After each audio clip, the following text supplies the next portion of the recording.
کل ہند مجلس اتحاد المسلمین کے Nampally M L A Mohammed Majid Hussain نے کلیانہ لکشمی اور شادی مبارک اسکیم کے استفادہ کنندگان میں چیکس کی تقسیم عمل میں لائی۔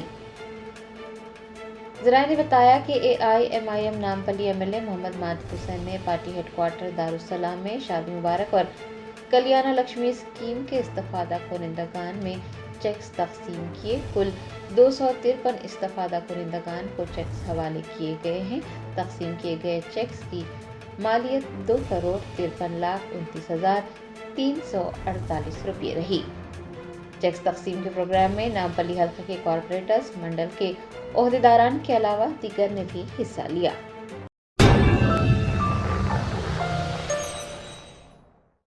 جرمنٹن super specialty hospital national award winner doctor Mir Jawad Zar Khan, German trained senior orthopaedic surgeon and director, ماہر ڈاکٹرز ڈاکٹر واصف اعظم اور doctor Bharavi Chanduri, senior cardiologist اور دیگر ڈاکٹرز نمایاں خدمات انجام دے رہے ہیں۔ Robotic surgery, advance cath lab, MRI، operation theatre, ICU، 2D ultrasound جیسی سہولیات سے آراستہ کارپوریٹ لیول ہاسپٹل، واجبی فیس میں ہر مرض سے شفا یابی کے لیے جرمنٹن سپر اسپیشلٹی ہاسپٹل، عطاپور۔